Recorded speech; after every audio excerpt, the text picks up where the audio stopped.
We have USU 1 on the motion about Egypt and the interesting things that are happening there. No. Oh, sorry, Israel. The interesting thing to do. Okay, on the motion on Israel and the interesting things happening there, I'd like to invite the first affirmative speaker to speak on the motion that stands in his name. Here we go.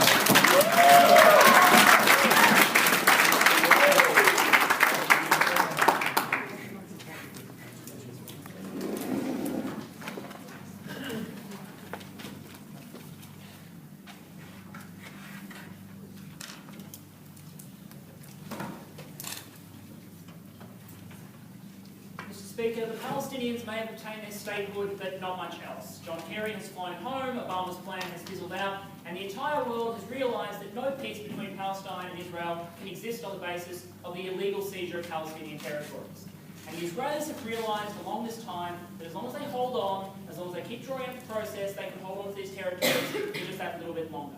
In an environment where in the dark of night, Israelis knock Palestinians off their land and then put up ultra-Zionist settlements that are fortified by morning, it is time for the Palestinian state to exercise its right to self-defence over its territory, and it's time for us to endorse that. We believe it is entirely just for the West to say and endorse the general concept of the right to self-defence as it applies to the pre-1967 borders on both sides, and that extends to the Palestinians going back and seizing back property and damaging property that should be theirs and has been stolen from theirs by right. That is what we stand for in this debate. What I'm going to be giving you is the principled reason why the Palestinians have the right to exercise quite aggressive protests against Israeli occupation of their land. I'm then going to explain why this form of aggressive protest, and particularly protests that may turn violent, are particularly important and vital in stimulating change. I'm going to take that analysis, take it to the third step, which is how will Israel and the Palestinians and global actors respond to an upsurge in violence. But first, let's start with the basic principle.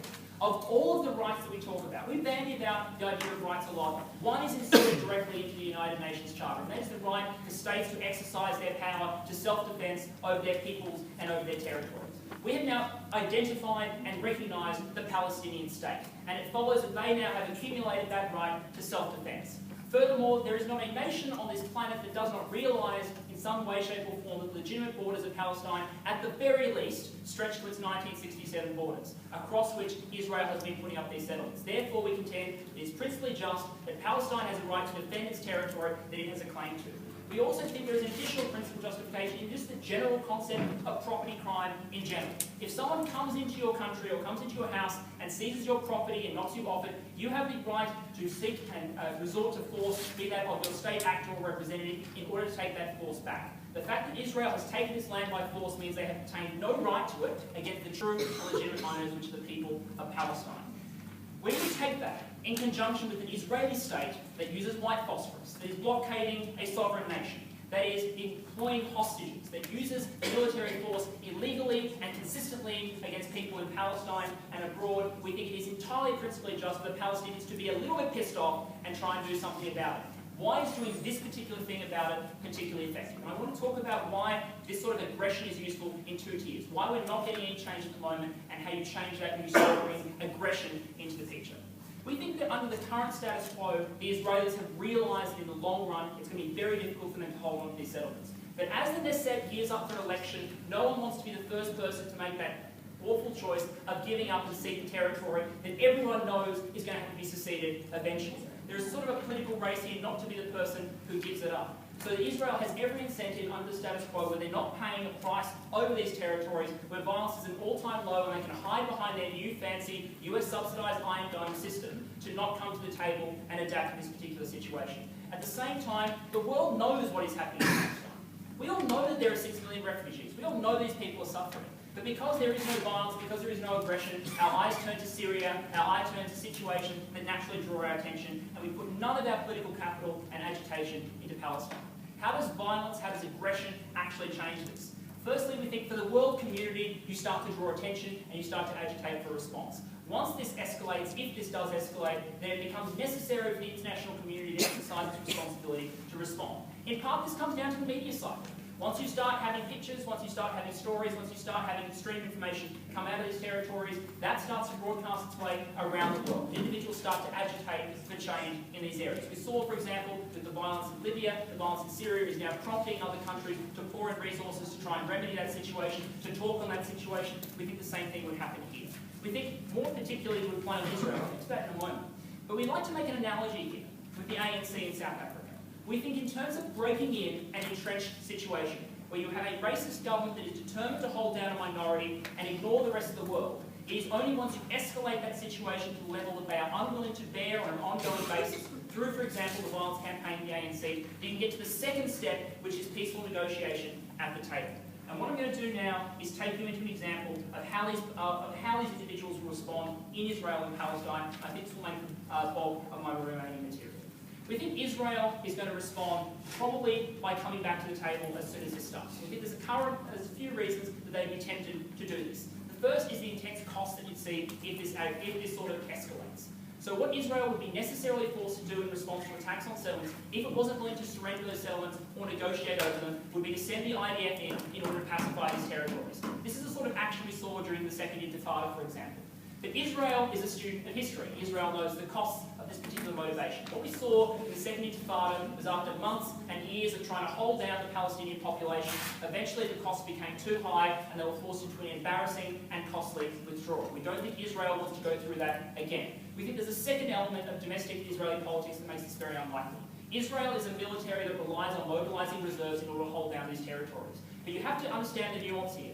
The people who occupy these settlements are ultra-Orthodox Jews who don't serve in that army that defends them. Within the domestic political sphere of Israel, there is immense resentment to taking ordinary Israelis away from their jobs and works, sending them into Palestine to shoot people for whom many of them have sympathies in order to protect people who do not serve in defence of the Israeli state and reside beyond the borders of the Israeli state. That is not an attractive proposition for the Israeli populace. And there's a third reason here that I almost forgot, but it's actually a very significant one. Israel's eyes are elsewhere. Israel's eyes are very much locked on Iran and the potential nuclear threat that that country poses. Everything in Netanyahu's arsenal is focused on preserving and ensuring that his nation is ready to strike if necessary in order to protect its very fundamental existence against the Iranian threat. The last thing the Israelis want to do right now is, one, shoot their military bolt by getting them locked down in a Vietnam-style war in Palestine, and secondly, shoot their political bolt on the world stage by alienating the world, by going into this situation against people who have international legitimacy and alienating the world at a time where they need support against Iran. But what happens if Israel do escalate? We think if Israel do escalate, then a lot of factors come into play. We think that they will start paying a very heavy price very quickly. We think that the cost of keeping that army mobilised runs into the hundreds of millions of dollars per fortnight, and ultimately the Israeli state will not be willing to pay the cost that it takes in order to protect a population that pays no tax, is not responsible to the government, and doesn't serve in any useful fashion the Israeli state. They will not be willing to burden the cost. Their incentives will favour negotiation, just as they favoured them during the Second Intifada. For Palestinians themselves, we think that they will be overjoyed the moment they get back to the table. We think there are two things we need to take into account here. One, resistance against the Israeli state will unify the already very unified Palestinian apparatus in favour of a more coherent government structure. We think that can be used in future negotiations.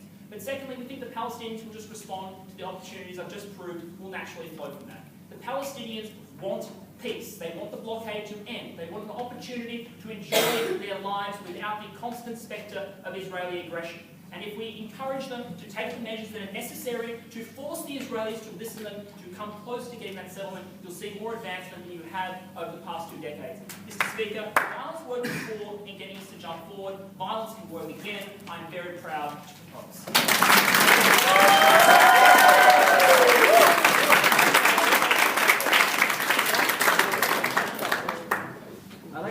The first affirmative speaker for his speech. Now I'd like to welcome the first negative speaker to begin the negative case. Here.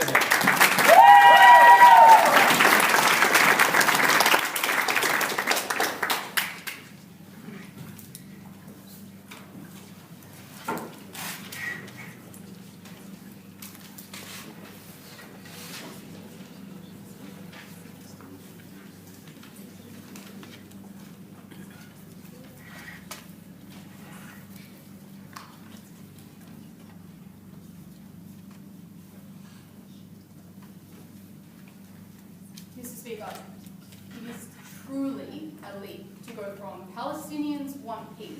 Do they want the third intifada and to wreak havoc on the same kinds of areas in Israel and Palestine that make the kinds of political entrenchment and the power of settlers and the aggression of settlers what they are today?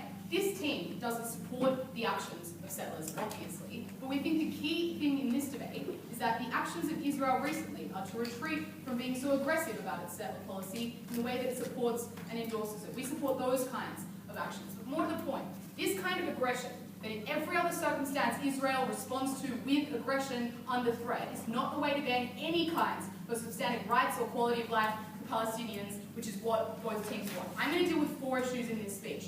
First, is this a justified policy on the bases they wanted to present to you, and does it promote any kind of effective change there? Second, this ramps up settler movements and why that is so bad. Third, this promotes aggression in Israeli politics. And fourth, why this undermines Palestinian moves for negotiation. So first, to what they told you about self-defense. A couple of things here.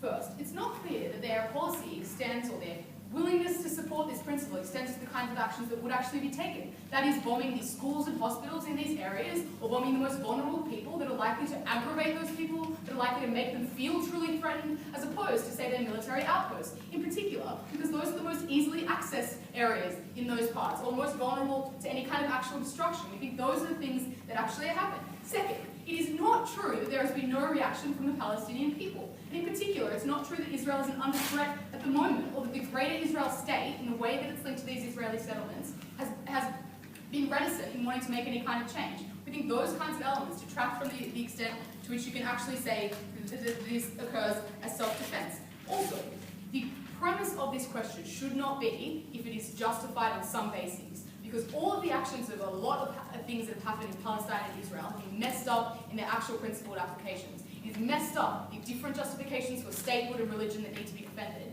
We need to defend peace and the ability to gain some substantive rights. If they don't do that, they can't win this case. What else did they tell you? The current methods are not being effective, so that we need to resort to something else. First off, challenge that, as if there has not been, at the Israeli election that happened earlier this year, not is about to happen, a change in the composition of the coalition that got rid of some of the most right-wing Orthodox Jewish parties that were dominating that coalition previously. And there have been moves of leaders appointed with the capacity to make more negotiations on settlements and more negotiations on conceding parts of Palestinian or contested Israeli territory. Additionally, if they think eyes are turning elsewhere, it's not clear where they think this scrutiny comes from. There is already intense scrutiny on the fighting that happens in Israel and on Palestine. The kinds of scrutiny they promote is not one about peace. It's about violence and how awful it is, the violence that is being promoted, not about a solution for peace. The only kinds of progression that happen in Israel have been in ceasefires and have been when we believe that ability, we retain that ability to negotiate in a sensible manner. What else do we think though happens in terms of the way this actually aggravates people? We think the fact that there are 500,000 settlers, they're already entrenched in their power, in their military power, and their control of the areas that they dominate, means this is unlikely to be a system that could get rid of a substantial number of those settlers. It is in fact more likely that a political solution is needed to try and influence those people. Why do we think that this will make this worse? It entrenches the mentality of settlers that already want blood and that are already aggressive for Palestinian people. Those are not people that are likely to leave the area in any regard. Second, if you think the government is defending them, they're likely to continue doing that or ramp up their efforts. Third, we think they're more likely to put higher populations in those areas and are more likely to entrench them or do things like build walls around their areas preemptively that lock off Palestinian people from access to the resources that those settlers want to control and have. And that degrades their quality of life on an immediate basis before they've done anything else. We think those are worse. But additionally, it makes them even more aggressive in their daily interactions with these people. That is bad for general negotiations. Second, this ramps up that settler movement in a way that is particularly bad. It makes first that they are justified in their mentality about the threat the Palestinians hold. In particular, that means they do things like shut down the electricity that they have control of, that shuts off the gates to marketplaces for Palestinian people, that hurts Palestinian people who haven't consented to this type of random action or the types of retaliation that are actually likely for this violence to be composed of, as opposed to any targeted program. Second, it makes these systems more entrenched in the way they build walls and make sure that they are not isolated, meaning there's not individual areas, that they push out their boundaries and put more people in them, that they get their families and put them there, that they want to populate those areas even more highly. And by their analysis, that will enhance the number of attacks that happen on those areas, enhance general violence, which we don't think is good for general stability in Palestine, which should be a priority in a situation that is difficult to fix and negotiate, and even under their system, requires intense international scrutiny to somehow figure out that this violence means that they need a solution that is already being pushed for. Lastly, we think it means Israel will defend those settlements in increasingly aggressive ways because they're forced to defend the settlers in ways that they already do. And it also means that they'll just do things like direct more police into the areas, which themselves are an aggressive presence and more likely to be threats to Palestinian people. That's a bad thing. Third, why this radicalizes Israeli politics. What material did they bring you to try and undermine why this would do this? They said the costs were too high, as if Israel didn't want to maintain those costs and there was an other overwhelming factor, that is that your people are being attacked. The reason this problem is, at the moment, Israeli politicians can seek to distinguish themselves from the more extreme elements. To say that those settlers take on an ideology that they don't support. But when it is their people and their faith under attack, and the state is founded for that reason, you put those politicians and people and population as a whole more under attack, you make them more under threat. We think also that what you do is undermine the progress that currently happens. That is, when you have a change in Netanyahu's rhetoric in his second term that says he's prepared to cede more than 90% of the West Bank, when you have a coalition that doesn't have the same orthodox elements, when you have Zippy Livni promoted to justice minister and given a mandate to push for more formal peace negotiations. Those kinds of progress are undermined when you give more power to the right elements by forcing all of those parties to shift to the right to defend settlements to some degree, by splitting the left because you either make them support those or retreat from them. And when the population that they have is often more likely to support those parties on the basis of the general services they provide to Israel or a more moderate perspective, you split the support they have in Israel that gives them the ability to make any kinds of changes, in particular towards Palestinians and the way that they treat them. We think the only way that Israel is likely to make changes on this policy is from a stronger and stronger position and a more consolidated coalition that gives them the strength to be able to meet those costs on a united level. When you split the left and make this more difficult, you make that a much worse situation. Additionally, you monopolize discussion of what actually should be the concerns of Israel by inflating the issue of settlers to a much bigger one, because you say they are threatened by violence constantly and can't be painted as the radicals that they are, because they are seen as being under threat, and all the rhetoric that they use at the moment that can be illustrated to be empty can now be shown by their wounds, by their photos, by their stories of their kids being attacked. Lastly, this radicalizes Palestinian areas. We think first that they are forced to either own the crazies, which means that you stop the more moderate elements of Fatah and Hamas from distancing themselves, which hampers their ability to negotiate on a global stage, but also to negotiate more normal policies in that area. But also, you hamper their ability to stop general violent attacks on people from Israel, let alone Israeli settlers, or from any other people who are more moderate from the West. Lastly, you empower the militant wings of those parties that are the ones that want more attacks, as opposed to the provision of services, as opposed to the provision of some kind of quality of daily life, which is actually the problem being deprived from Palestinian people. Mr. Speaker, this doesn't help the Palestinians, it puts them in a worse position quite literally, and in the way that they're perceived. We are very proud to oppose.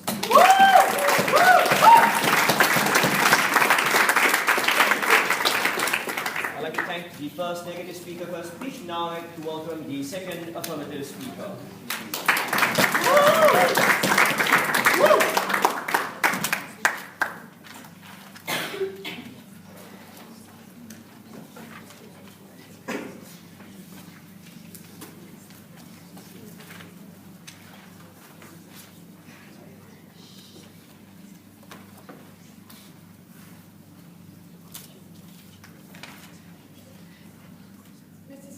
The key concession that Emma's speech relied upon was Benjamin Netanyahu making a rhetorical speech to his constituents that he was willing to cede some sovereignty to the West Bank. She didn't mention any of the conditions that Netanyahu flagged as a result of that concession. For example, that Palestine couldn't have a military.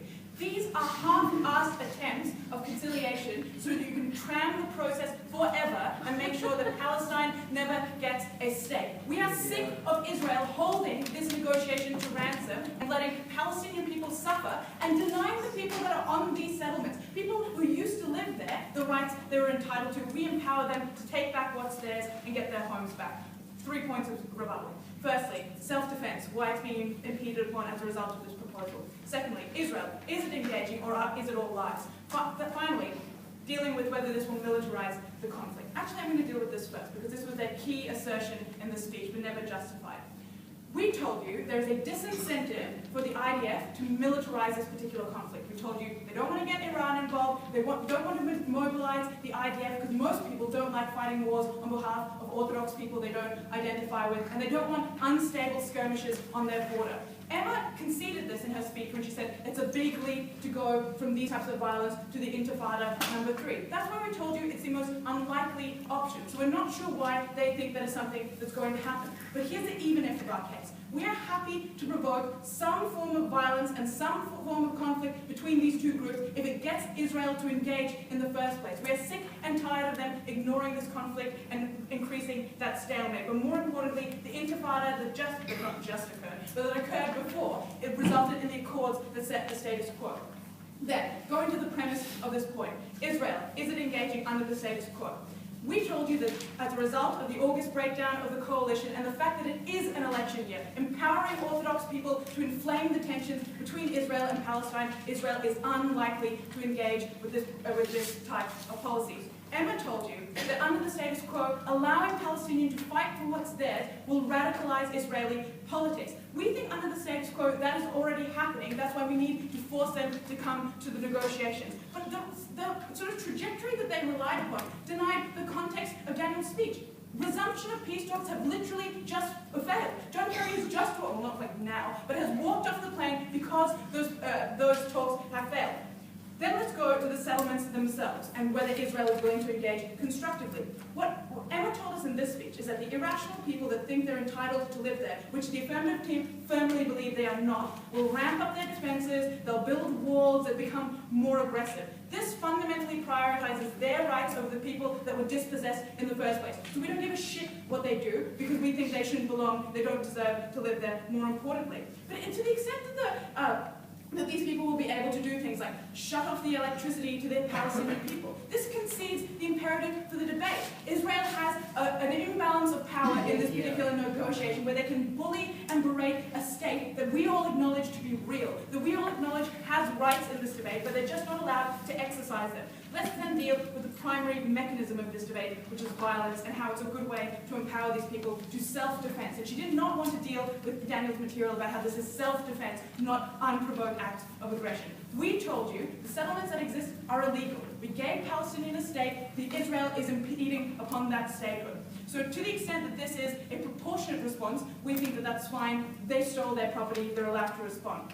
Emma's response to this was, this isn't good enough because they're likely to bomb schools, they're likely to bomb hospitals, therefore provoking violence in that areas. We think that when this happened in South Africa, there is no incentive to have collateral damage of humans in the types of protests that you incur. So you're more likely to bomb a water tower or a utilities thing that produces utilities that you like. As long as you can avoid killing people but getting attention at the same time, there is a direct PR incentive for you to do that well, not to kill the people on the other side of the fence. Please engage. But more importantly, we think they're entitled to be as aggressive as they want, given that since statehood, more than 6,000 requests for settlement have been approved. The imperative of this debate still stands. We'd like you to acknowledge it.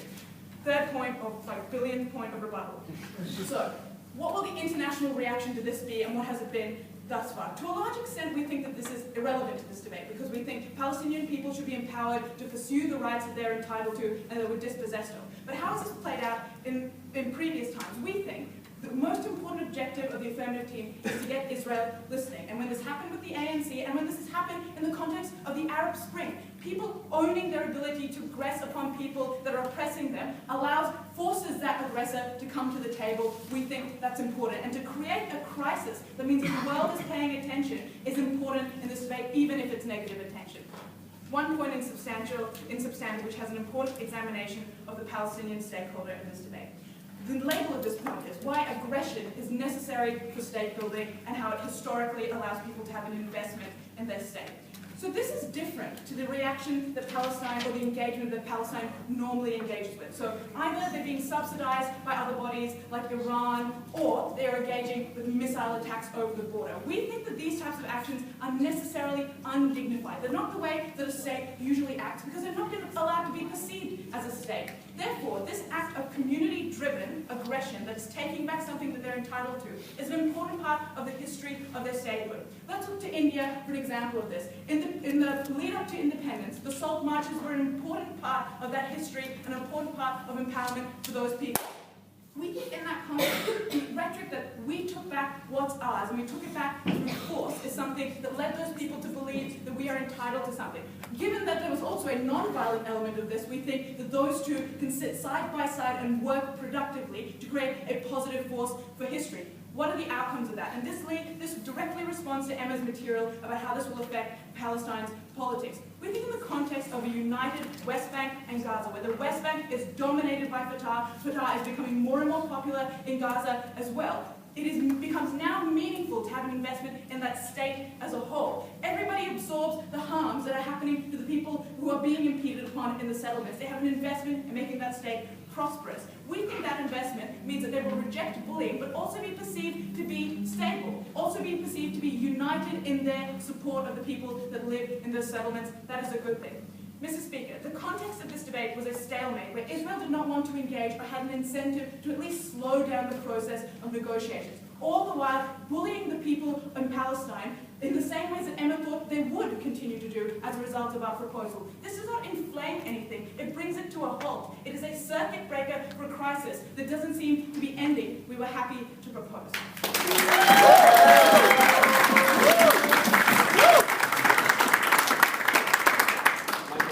The second affirmative speaker for her speech. Now I'd like to welcome the second negative speaker to continue the negative case.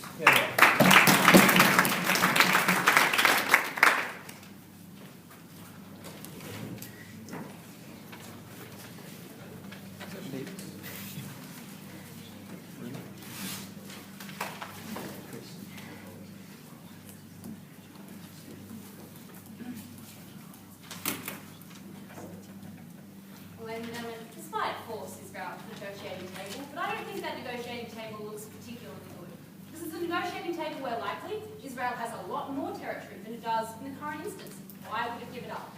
It's a negotiating table where a lot of Palestinian people are dead, and so are a lot of Israeli citizens. So there is a lot of anger on both sides. It's also a negotiating table where the entire region has been inflamed by what they're basically calling for is a war where do they think that other countries are going to not get involved with that. The very best characterization of their model leads to a crisis in which puts Palestinian and Israeli people in a much worse position than they currently are. A couple of questions in rebuttal. What will this war actually look like, and what will the human cost be? Is that worth it? Secondly, what is Israel's response going to be? And thirdly, do we need this to ignite negotiations in the way that they said? So, by their own characterization, they said that they wanted to ramp up the situation so much that it just became so bad that we had to have action of some kind that forced everyone to the table. The way that you ramp that action up and actually get the world's media and get the world's attention is by making the situation a lot worse. So you have to target bombs, and we have to target children and schools and citizens and buses in Tel Aviv and buses in Jerusalem and all those sort of things. And we think that when you start doing that, your principle of self-defense for your own territory starts to disappear when you're targeting soft targets like that. We don't think, as Steph asserted, that Palestinian terrorist groups and individuals will have the liberty to pick from the water utility versus the electricity utility building, that somehow they're going to make that trade-off. We think the reality of the ability of Palestinians to fight is to shoot random rockets, as we see, over the border because of their lack of military ability. Which brings me to this second idea. It is laughable that we could even compare the Israeli military to the sporadic, random, ununified Palestinian terrorists that will result from this policy. As if there's any chance of any sort of military evenness there. We think this will be a bloodbath for the Palestinian people, and a bloodbath justified for Israel to inflict on them because apparently it's been ignited by the Palestinian people in the first instance. That is a terrible human cost which we think needs to be calculated in. And we don't think it's true that Israel will hold back as a different somehow from what they've done in every other conflict when they've been threatened in the last 30 years. We don't think that the world's international media spotlight will do that, not when their own citizens are dying, not when their own, at very best, water utilities are being destroyed, not when the state that values more than anything else its safety is being destroyed. What they produce is not just death, it's a huge refugee flow where people start flowing out of Palestinian territory. How do do you justify the creation of a state and making that state when its people are running from it because it's being targeted? We think that they just create bloodshed. They particularly do that because they encourage countries like Iran and countries like Lebanon and Hezbollah to put weapons into that conflict, to try and help the Palestinian terrorists, which we think is really problematic. This doesn't force people to the table, it creates a bloodshed which we think is really problematic. Because why is that likely to be Israel's response? And we're not just saying that this isn't, why is that likely to be Israel's response? They told us that this won't happen for a couple of reasons. Firstly, that Israel will likely be forced to the table. What we want to point out is, first of all, we think that Israel will want to be forced to the table in a position of strength. Let's look at Israel's historical reaction when it's threatened with violence. Is it the kind of rational assessment of risk that they wanted to say? After the Second Intifada, they built a wall around the West Bank, which stopped all economic development, which in the face of international protest and condemnation of the International Court of Justice, they did anyway, because those are not the sort of mechanisms that Israel responds to. Israel responds to ensuring strength within itself, which is why it will have the harshest reaction to this Palestinian war. They then, Palestinian attack. They then said that the IDF will go into these areas and won't want to stay there for very long because, they then said that it'll be unpopular because people don't like being conscripted into the army. We would say that people do dislike more than being conscripted into the army is actually feeling incredibly under threat, which is what they produce. Because fundamentally what this team has misunderstood is the kind of negotiating table that they create is a really problematic one. Because what will happen is Israel will go into these territories, take territories that they currently don't have, like the West Bank and like Gaza, and will then shift to the negotiating table when they're in a position of incredible strength because of their military dominance. The problem there is they're not necessarily guaranteed to give up that territory, which is exactly what happened in the Yom Kippur War. When they were threatened by Arab states invading, they invaded that territory and then they never left it. They make the situation worse by igniting that violence. But secondly, the way that they ruin the negotiating table is now, actors like the United States cannot take or cannot push for Palestinian rights as easily as they could under the status quo, because they now have to deal with the fact that Israeli citizens are dead, Israeli soldiers are dead in an attack that was provoked by the Palestinians in the first instance. Therefore, there are all sorts of minimal gains which are being negotiated currently, which you get back. Things like voting rights, things like economic concessions, things like loosening the blockade, things like increasing police presence or improving access. All these sort of incremental changes are occurring under the status quo, or at least can occur under the status quo, and there's a hope for it when the United States can push for it. My substantive material is going to be telling you how that ability of the United States to be a strong actor here dries up when the world sees Palestinians as being the aggressors. Next, what we think this does is, and this deals with Steph's substantive material. At best, the people present at that negotiating table are the violent elements of the Palestinian leadership, the ones who have become powerful under this war, which means you're igniting the sort of problematic elements of Palestinian leadership by putting Hamas at the top of the table, which we think is really problematic. Finally, ladies and gentlemen, which won't lead to any sort of benefits. But finally, we don't think it is our burden to necessarily solve the Israeli-Palestinian conflict as they're trying to somehow push upon us. What we do think it is our burden is to prove to you that this will result in a bloodshed, which will result in less progress. But even despite that, we think that they cannot dismiss the fact that they are, at the very least, reversing some kind of progress. So they keep calling it an election year. The election already occurred in May, and what we saw was a government that was more left-leaning, that was starting to shift towards Kadima and Tzipi Livni. And we think you reverse those changes when you ignite parties like the Jewish Home and all those sort of far-right parties, which is what they do under their status quo, and is what we saw happen in the first Intifada and in the second Intifada. What am I going to tell you in substantive? This creates an international crisis which leads to counterproductive aims. Firstly, we think that when this violence will be seen, it will be seen out of context. All we will see is Israeli citizens who are dead, Israeli soldiers who are dead, and that is what will be reported. We think that is hugely alienating for groups like the Jewish lobby in the United States. We think that they will perceive an incredible threat, an incredible war, and that will push and create support for Israel to take strong military action, to invade Gaza, to invade the West Bank, and just put this issue to peace finally. We think that stops the United States from being able to be as effective a moderator on the international stage. They can't just say that John Kerry failed because he flew home. We think that the United States has a role to do all sorts of things at the margins, to improve voting rights, to improve access to water, to improve economic benefits. All of these things have substantial effects in Palestinians' lives today, which we lose when they put them instead in a war zone.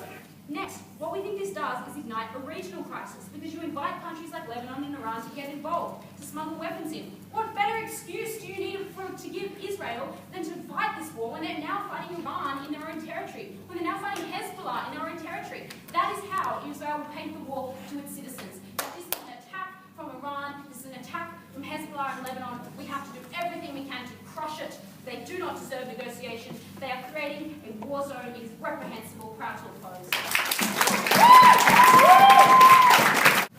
I'd like to thank the second negative speaker for speech. Now I can welcome the third affirmative speaker. Here.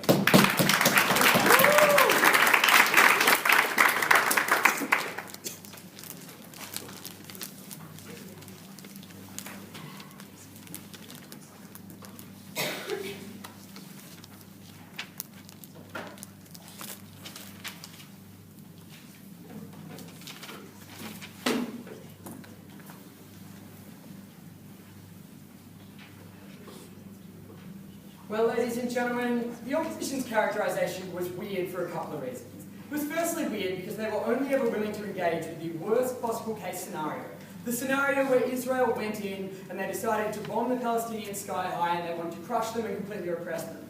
But the second reason why that was weird was that it was completely illogical in light of all their material, which agreed with what we said about why Israel at this point in time don't want this type of disaster. They don't want Iran to come in and have to fund one of these parties. That was precisely all the analysis we gave to Daniel about why Israel wouldn't respond as perversely as the opposition have told us they would in today's debate.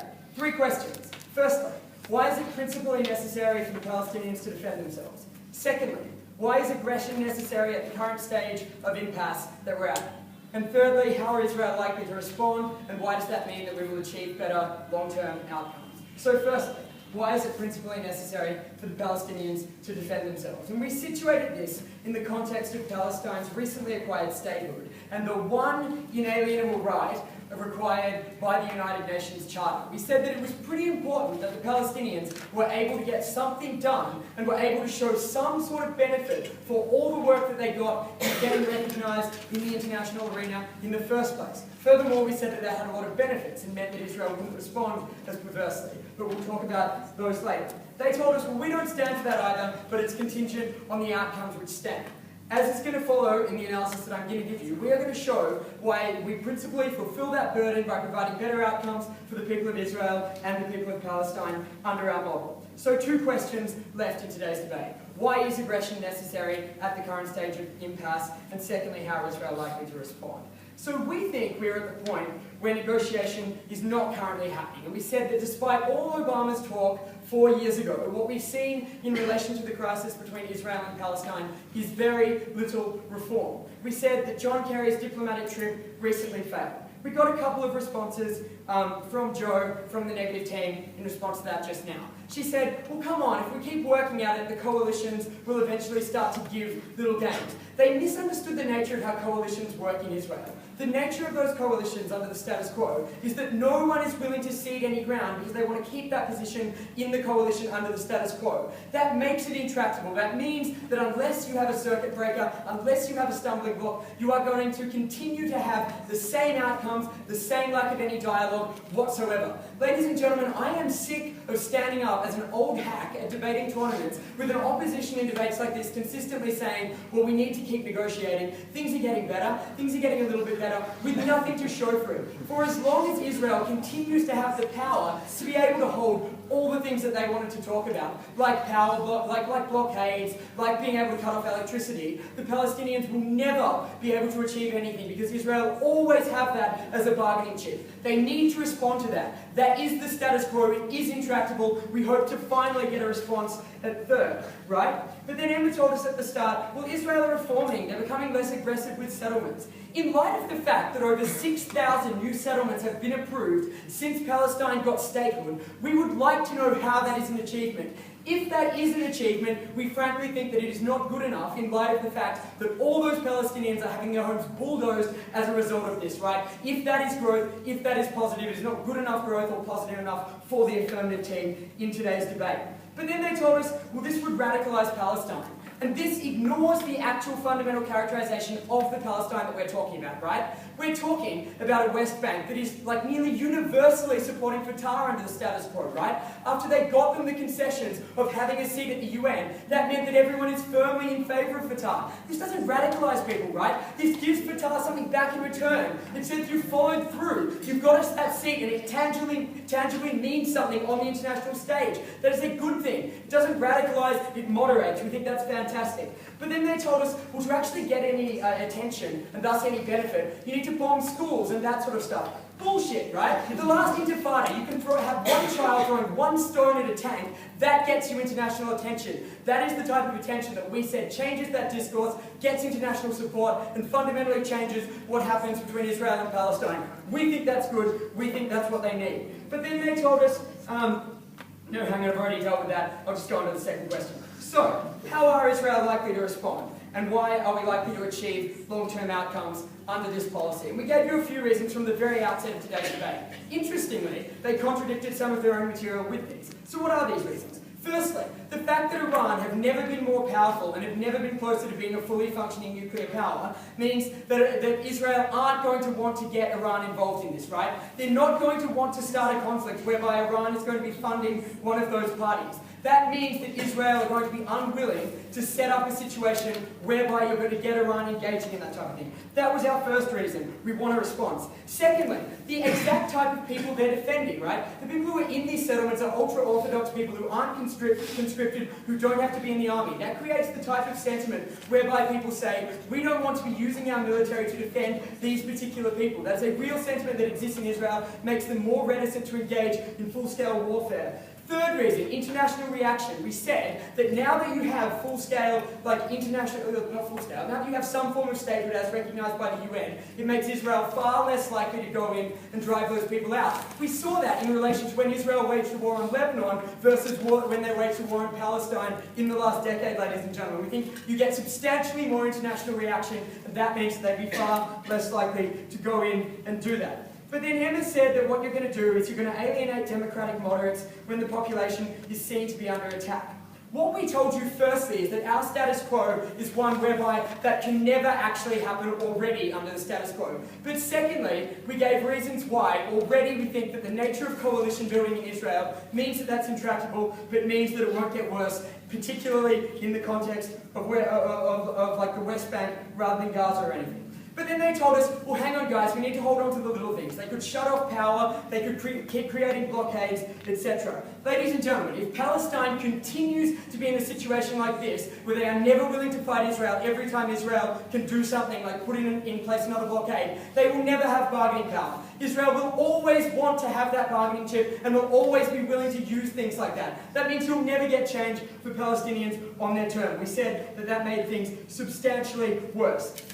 Secondly, the reason why we don't think Israel will respond aggressively, for all the reasons we stated out, before, why we don't think Israel will respond aggressively. But here's our even-if argument. Even if they do respond aggressively, we gave analysis for why you still get better outcomes. Even if they go in and they crush protesters at first, you'll get the types of reforms that we got after the Second Intifada in 2006 or 2004 or whenever it was. My history's not that good. But what you actually got out of that were meaningful accords and meaningful responses, even if their worst-case scenario actually occurs. So we want a response to that. But then they told us, well, Israel would thrash the Palestinians, so it doesn't matter at all. That's contingent on the worst-case scenario happening. We gave analysis for why that wouldn't happen. But secondly, we said, like, that is laughable. The South African military could have crushed the ANC.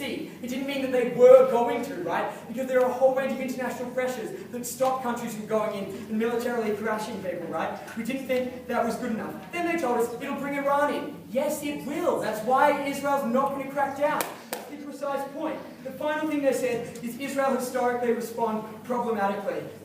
Okay, 3 reasons why this has changed. Firstly, the statehood of Palestine. Secondly, greater concern over Iran. And thirdly, the particular people that we're talking about in today's debate.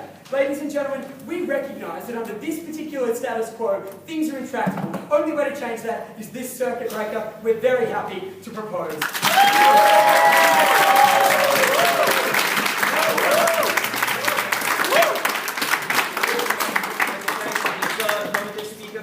Now I'd like to welcome the third negative speaker.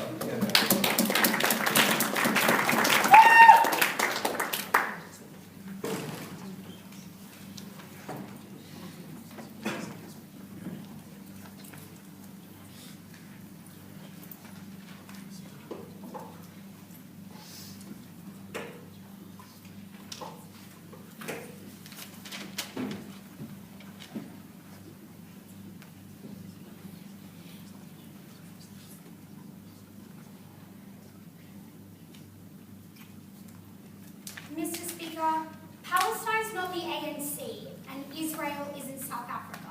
The difference between the two is that Israel has consistently shown itself to be a military force to be reckoned with, a power that in wars like the Second Intifada crushed the ability of Palestine to hold its own.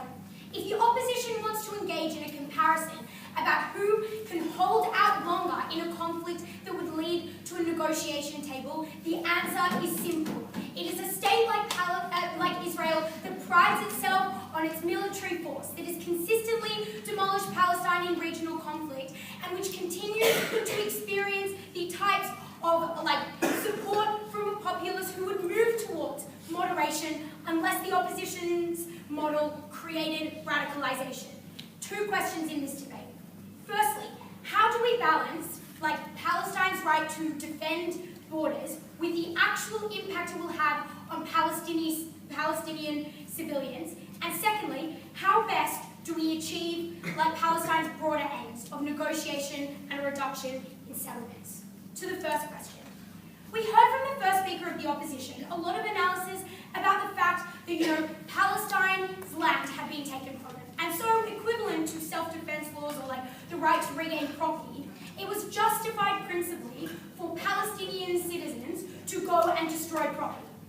Of course, unlike instances that they wanted to analogize it to, it's not like a single, person took a house and the Palestinian is reclaiming it. The difference is, as they acknowledged in their own, substantive, that Palestine is now a state, which means that any impact of self-defense or proportional response has to be enacted from a state mechanism. We think that when they look at the actual way these sorts of protests and violence towards property and lives are currently occurring, they're incredibly factionalized. They're Palestinian people who aren't acting with the mandate of their government or even necessarily with the mandate of the majority of Palestine, which means that if you're engaging in an actual principled analysis, you do have to compare the fact that even if individual Palestinians have the right to be aggrieved about boundary borders, the way in which you achieve the majority of rights of Palestinians is to do what is best for actually providing not only an end solution of settlement, but also what is best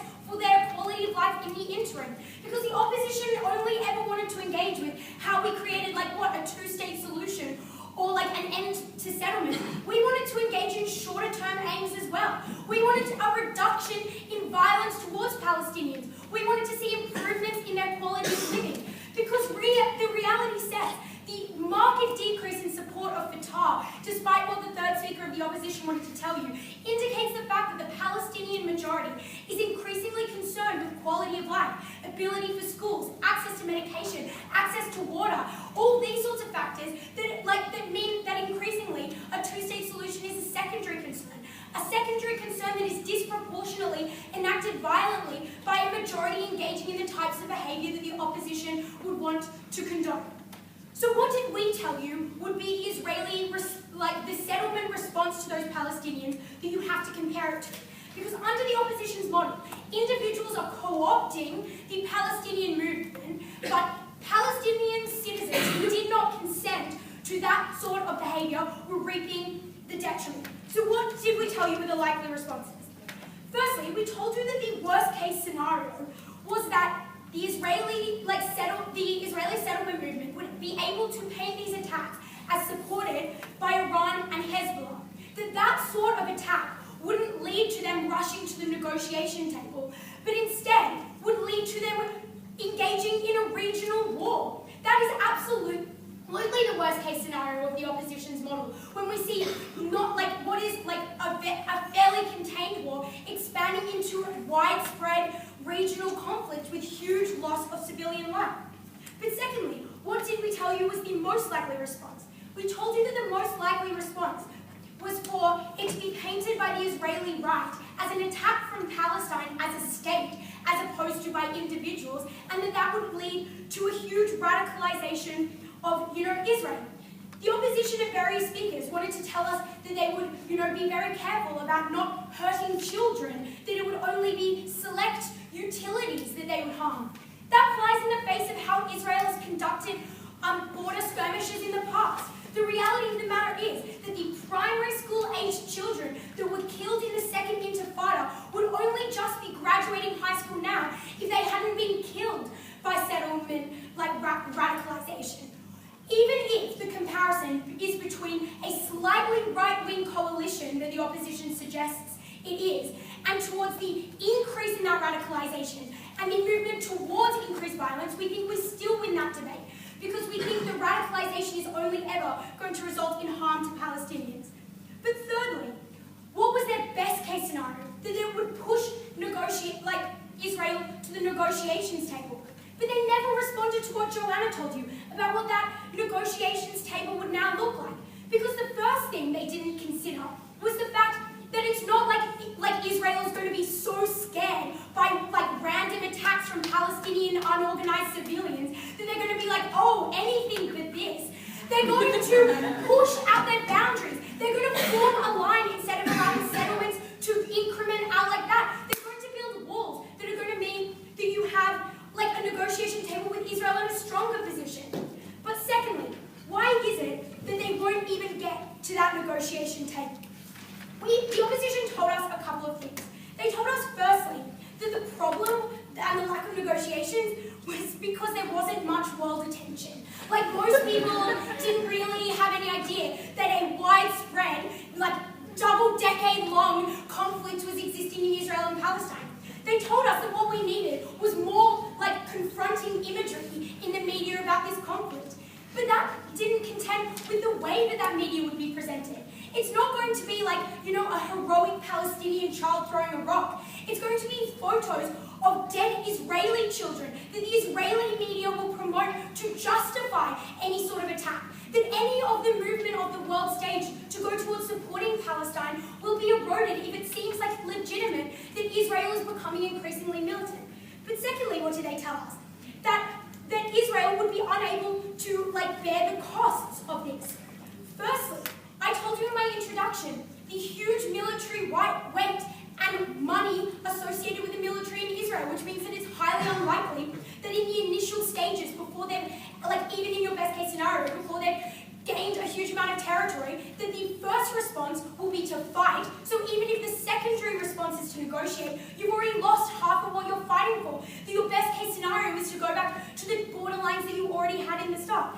But secondly, we don't even think that the methods that are hugely damaging to Palestinians are that expensive. They're things like ransacking Palestinian shops, cutting off electricity lines and water pipes, wrecking Palestinian cars, putting in cheap homemade bombs. We don't think that even into their conception you need an Israeli army to wreak absolute havoc on civilian lives, because that's the sort of thing that we're seeing. Ladies and gentlemen, just because John Kerry got off a plane doesn't mean he got off the bargaining train. We're happy to support this movement.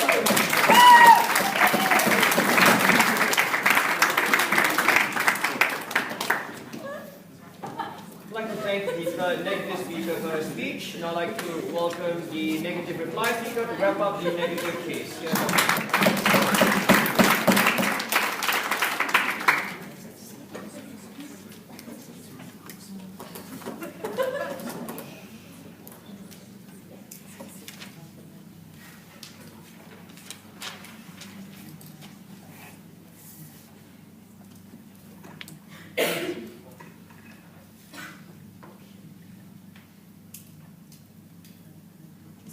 frustration with the long path of negotiation was two things with this team. It was, firstly, the actual reason that they wanted to do this, and the actual reason they thought they would get change. Second, not a thing that was actually happening, and not something that we couldn't get around in other ways. Given that, we wanted to avoid the disastrous consequences that would entrench exactly the wrong kinds of attitudes and death that were worse for the Palestinian state. Two issues in this rebuttal. First, is this system justified either on the basis of self-defense or on getting negotiations? Second, what impacts does this actually have for people in both Palestine and Israel? So to the first one, was this actually justified? The first defense they gave you was on the basis of self-defense for the statehood of Palestine. We told you that perhaps in the first instance, that action should have in mind the consequences of what would occur to that state and what would occur to people. In particular, consequences that would occur to Palestinian people who didn't consent to this, and the consequences that would occur in terms of the ramping up of these attacks and retaliations. At that point, it isn't a strictly direct and proportionate response in the way that they actually were willing to justify there. But additionally, we thought that defense had to keep in mind whether those people were dying and the kinds of riots and consequences that flew out of it. Because if they weren't willing to defend them, they're not actually willing to defend those kinds of consequences. Second then, they justified this on the basis that we need negotiations and we need them to happen because they're not happening now.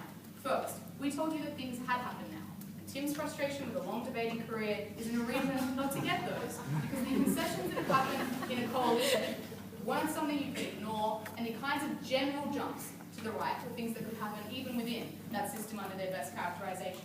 What they forgot was also the way this was about the influence that America could have and that other states could have. At that point, we could have some influence on that state. Second then, do they actually get the negotiations they wanted? Because if they didn't, they can't back this justification. We told you this would result in aggression that meant those parties would hold out. But more to the point, Joanna particularly told you, this meant the actual negotiation table would be Israel taking back territory, would be the radical elements of Palestine at the table, and would be Palestinians forced to rely on the most militaristic elements. And they didn't want to respond to that. At the end of that, if they can't justify the impacts this has on negotiations or on self-defense, it isn't a realistic action that should be taken, it's not a preferable one. Second, what impacts does this actually have? The first thing we told you was that this was about the consequences for a settler movement in the way they would react. We didn't care what happened to them, we cared what they would do to the Palestinian people and what they would do. It would make them more aggressive, more populated, and make the systems that were entrenched unlikely to retreat in the way that they thought was so crucial. So if that was the aim, that also wasn't being achieved. We told you they wouldn't retreat because of their existing mindset, and because of the fact that that is now validated. What then did we tell you? The kinds of politics that you change under this system do what is worst for both sides. The only response they wanted to give us was either the cost pressures and the other influences, which we said were matched by the sense that Israel has that it's under threat, but also that the settlers would take this upon themselves and would do this action. So there wasn't realistically that much of a drain on Israel. At that point, the fact they wanted to limit that indicates that they don't want to concede that Israel has an involvement in this conflict, because once it does, it's doing even worse things to the settlers. We didn't care what form the negotiations came in or the concessions came in. We wanted a better standard of living for Palestinian people. They don't get that. This action isn't justified on that basis. What did we then tell you? We said the kinds of extreme politics were about moving generally to the right, or about enhancing the power of the Jewish Home Party, or about undercutting any kinds of concessions that currently happen. That impacts the lives of people in Israel. It undercuts moderates that are currently trying to make change. And it means the kinds of negotiations Palestine has are entrenched. At that point then, the risk of Iran and Hezbollah being engaged and the way that Israel would fight them is also a risk of a huge fight that we weren't willing to stand by, and a war that would wreck any process of concessions. They don't get concessions. They aren't justified. We're very proud to oppose.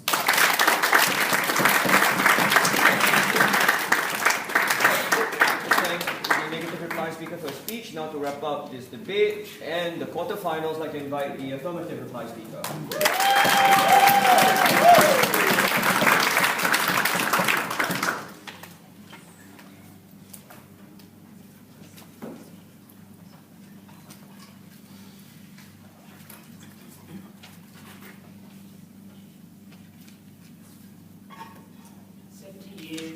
Prosperous land appropriation and 6,000 new settlements since Palestinian statehood. And Palestine was meant to sit there and take it in the same way it has for those last 70 years. Every piece of reasoning and justification for that action was based on the premise that Israel would fight a war to the death to maintain the settlements of people with whom its army could not identify and did not really care about. This debate hinged on three issues. Firstly, to what extent would the Palestinians have the right to actualise themselves as a state, as every other state does, in self-defence? Secondly, and most critically in this debate, what would the Israeli response to this campaign actually be? And finally, what was the result for the overall peace process? The first issue was one of principle, and the affirmative team brought you a raft of justifications for why Palestine shouldn't have to take this, and indeed Palestine should accumulate the rights of every other state in resisting what is, time and time again, illegitimate and illegal infringement on their sovereignty. All the negative team could give you here were the worst case examples of things that practically might go wrong. Sure, the Palestinians might have a right to this land, sure, these were terrible people in these settlements, but principle didn't matter to them because Israel was so bad that it could keep being bullies. So we moved on to this next point. Having won that principal issue, it became what would Israel actually do? Because this debate wasn't meant to be automatically a battle royale. It didn't have to match the PLO up against the Israeli IDF and say who would win in a fight in an open field over the course of an hour or two. It was what would realistically happen if this policy went forward. And the characterisation you got from the negative team was twofold. Firstly, you had an increasingly dovish Israeli parliament that would continue to negotiate with the Palestinians, that would give them concessions, and if you gave them enough time, just as we've given them 70 years in the past, you'd eventually get the outcomes you wanted. But perish the thought, if you go after those people who are no longer represented in that coalition, if you push them out of the settlements that Israelis generally acknowledge privately are illegal, they would fight a war to the death and mobilise their entire nation in their defence. We gave you a raft of reasons why Israel would not respond in that fashion. The fact was, yes, while Israel probably did have the military might to occupy the West Bank, it would require a mobilisation that would firstly require stopping their economy for every day that war went on, and secondly, require people to fight for the defence of people who were not willing to fight in their own defence. Thirdly, we also pointed out that Israel wasn't particularly worried right now about the settlements across the border that barely paid any sort of tax and had no affiliation politically, but rather they were concerned about Iran, a nation the negative team admitted would inevitably be drawn into any conflict that was fought in the West Bank. The analysis you got was, regardless of what the situation actually was in the negative team's mind, to Israel, to those rational people in Israel, they knew they couldn't win a conflict and they would be unlikely to pursue one. So all of their material was contingent on that. But what happened when we operated within that world? What happened when Israel did start a fight in the West Bank? History was on our side here. In the Second Intifada, after being worn down, after being bled to death, Israel withdrew. We got a raft of advancements in the peace process, and Israel would eventually be forced to withdraw in this particular situation. Yes, it would be more costly than under the status quo, but you would get the results. And that feeds into this third part of that debate. What would be better for the peace process? The negative team wanted to rest their hats on the little things. An empty comment by Netanyahu that he would give the Palestinians their land back they rightfully own on the conditions that they permanently castrated themselves as a state, all the while building settlements on their particular territory. The affirmative team gave you the characterisation of the Israeli mindset, of being quite rational. Why would they give back the settlements if they weren't paying any price for keeping them under the status quo? Why would they surrender that legitimacy if those settlements weren't a military and economic liability, which would they become under this model? What the affirmative team gave you was a guaranteed mechanism to shift from the idleness of the status quo. We thought that it was likely to be an Israeli negotiation, as it was after the Second Intifada. As just in India, violence and peaceful protests combined for independence. We gave you a mechanism to force the Israelis to the table, not 70 more years of thuggery and abuse.